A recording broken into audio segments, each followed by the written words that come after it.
tudo bem? Aqui é o professor Matheus e essa é mais uma aula de matemática.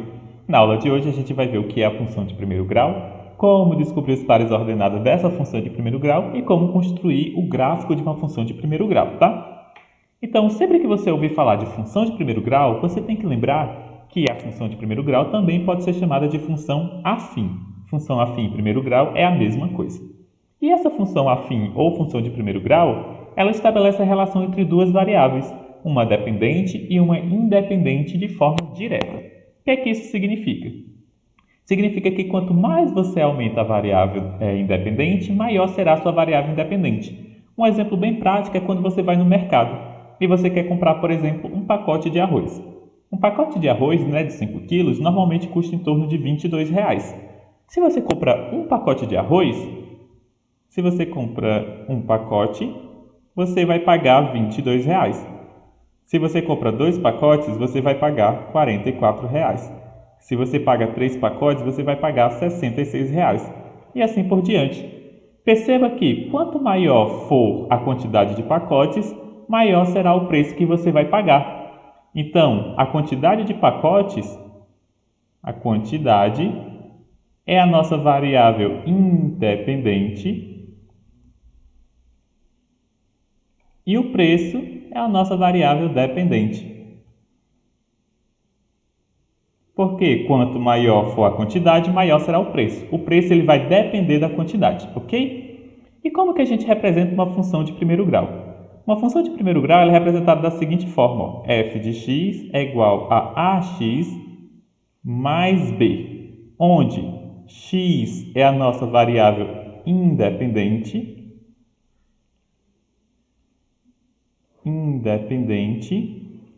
e o f de x é a nossa variável dependente.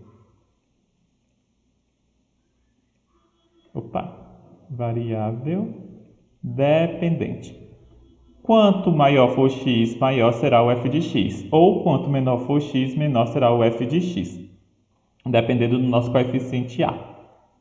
Alguns livros ou alguns sites, em vez de colocar f de x, vai representar da seguinte forma, colocando y igual a ax mais b. É a mesma coisa, tá? Isso daqui é igual a esse daqui. Dentro da nossa função, a gente vai ter dois coeficientes. A gente vai ter o coeficiente a e o coeficiente b.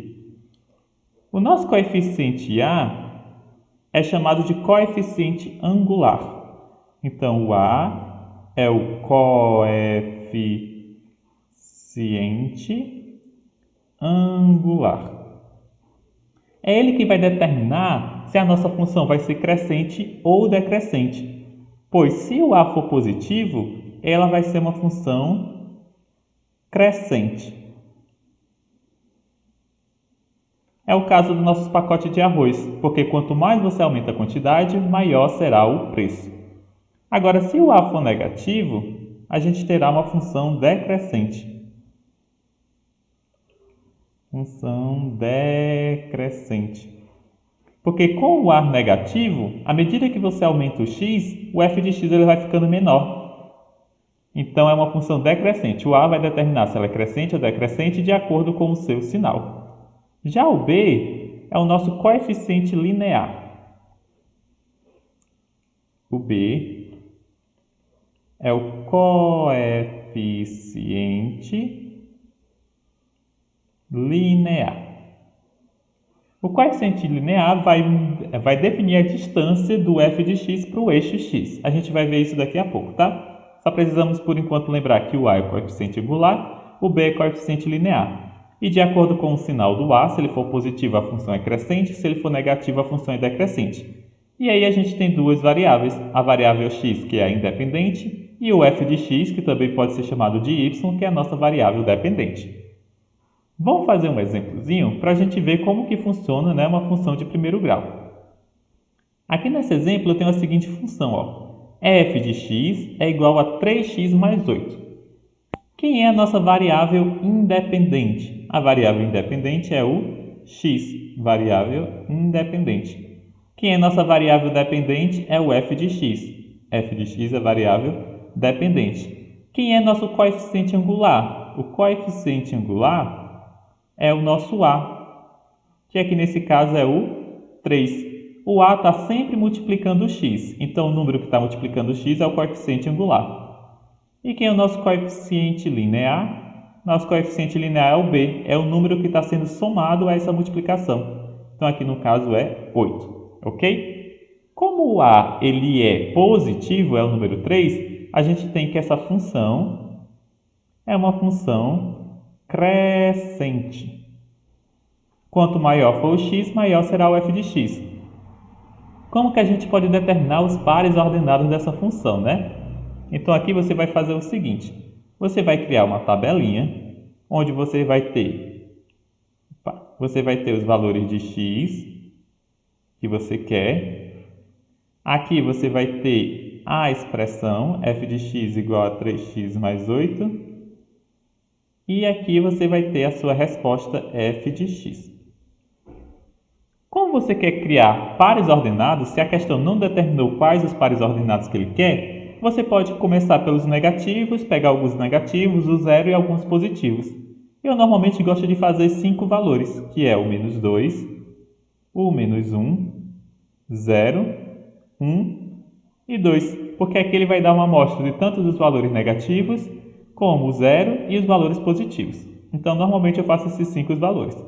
Mas vocês podem fazer mais do que isso, ou podem fazer de acordo com o que a questão pede. E agora o que é que eu faço? Para cada um desses valores, eu tenho que achar o valor f de x correspondente. Então eu começo com menos 2. No lugar do x, eu vou colocar menos 2. Então meu f de menos 2 é igual a 3 vezes menos 2 mais 8. 3 vezes menos 2 dá menos 6. Menos 6 mais 8 dá 2. Então, meu f de menos 2 é igual a 2, porque é a resposta dessa expressão. Agora, eu vou para o meu x igual a menos 1, que é o meu segundo valor. Então, eu tenho 3 vezes menos 1 mais 8. 3 vezes menos 1 dá menos 3, mais 8 igual a 5. Então, meu f de x para x igual a menos 1 é igual a 5. Agora eu vou para o meu valor igual a zero. F de 0 é igual a 3 vezes 0 mais 8. 3 vezes 0 é 0, mais 8, 8. F de 1 é igual a 3 vezes 1 mais 8. 3 vezes 1 é 3, mais 8 igual a 11. E o f de 2 é 3 vezes 2 mais 8. 3 vezes 2 é 6, 6 mais 8 é 14. Perceba que a única coisa que eu fiz foi estabelecer valores para o x, substituir para cada valor no x, o valor correspondente, e aí eu acho o meu f de x.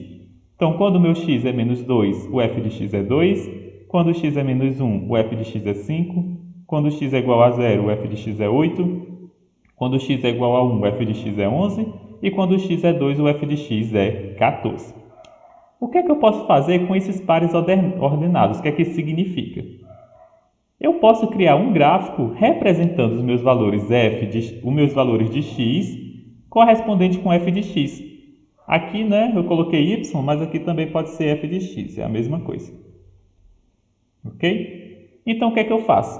Eu vou dividir o meu x, meu eixo x, né, do gráfico, nos números que eu quero. Menos 2, menos 1, 0, 1 e 2. O zero é sempre a junção das duas retas, é o ponto de encontro do eixo x com o eixo y. Então, aqui eu tenho 0.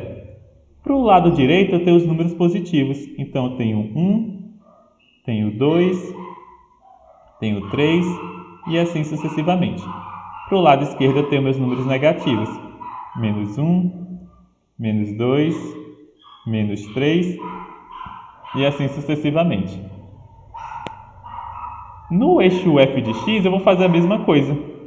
Eu vou pegando de 1 em 1, botando para cima que é os positivos e para baixo os negativos.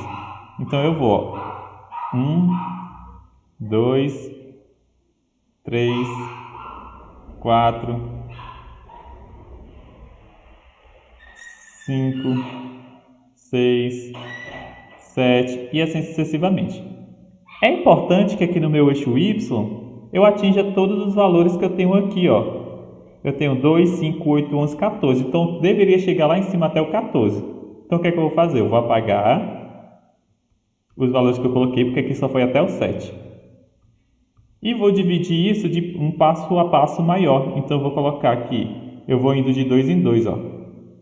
2, 4, 6, 8, 10, 12, 14. Pronto, fui de 2 em 2, fiz espaçamentos iguais, né, já que está indo de 2 em 2, e coloquei os meus valores até chegar ao 14.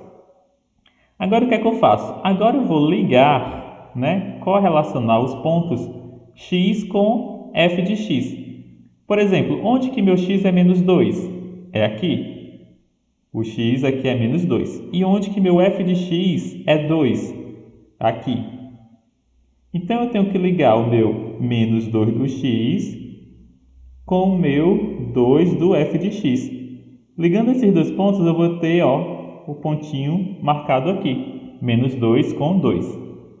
Agora, eu vou para o menos 1 no x. Onde é o menos 1? Aqui. Onde é o 5 no f de x? Aqui eu tenho 2, aqui eu tenho 4, aqui eu tenho 6. Não sei onde é o 5. Sei. O 5 está entre o 4 e o 6. Então, o 5 vai ser aproximadamente aqui, ó. Entre o 4 e o 6. O que é que eu faço? Eu ligo o menos 1 com o 5 e marco o pontinho correspondente. O 0 está ligado com o 8. Onde é o 0 do x? O 0 do x é aqui. Onde é o 8 do y? É aqui em cima. Então, eu tenho que o meu ponto é aqui, ó, 0 com 8. O 1 está ligado com 11. Então, onde é o 1? É aqui no x. E onde é o 11? O 11 está entre o 10 e o 12. Então, o 11 é aqui.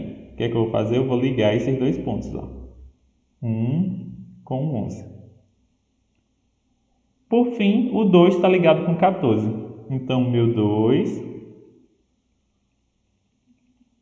está ligado com o meu 14 do f de x. Perceba que eu criei 5 pontos, ó, que são justamente esses 5 pares ordenados aqui. Menos 2 com 2, menos 1 com 5, 0 com 8, 1 com 11 e 2 com 14. O que é que eu faço agora? Agora eu passo uma reta ligando todos esses pontos. Opa. Deixa eu fazer aqui assim, puxar para cá. Eu vou fazer uma reta ligando todos esses pontos. Então, eu começo daqui e ligo. Ficou meio torto, né? Deixa eu fazer aqui retinho. Pronto. Essa é a minha função f de x, que é f de x igual a 3x mais 8. Perceberam que, como o meu a é positivo, que é o 3, a minha função ela é crescente. Ó, à medida que o x ele vai aumentando, o f de x também vai aumentando, uma função crescente. O meu coeficiente linear, que é o 8, indica o quão distante a minha reta está do x. Então, no ponto 0, o meu f de x está distante 8 unidades, né, do meu eixo x. Então, isso daqui é o que vai ser o meu coeficiente linear. É essa distância do ponto f de x até o 0 do x, tá bom? E o 3 é o que vai definir esse crescimento da função de forma crescente. Crescente, ok? Então, pessoal, esse daqui foi um exemplo de o que é uma função de primeiro grau, como a gente encontra as características, né, da função de primeiro grau, que é a variável independente, a variável dependente, coeficiente angular e coeficiente angular. A gente viu como que a gente cria os pares ordenados, né? Resolvendo a função para cada valor de x, a gente encontra o valor f de x. E por último, a gente viu como criar o gráfico da função de primeiro grau. Lembrando que a função de primeiro grau é sempre uma reta. Ela pode ser crescente ou ela pode ser decrescente. Então, ela pode também, dependendo do valor do a, se for negativa, ela vai ser uma função decrescente, ok? Então é isso, pessoal. Espero que a aula tenha sido proveitosa, que vocês, caso tenham alguma dúvida, podem entrar em contato e até a próxima aula. Tchau!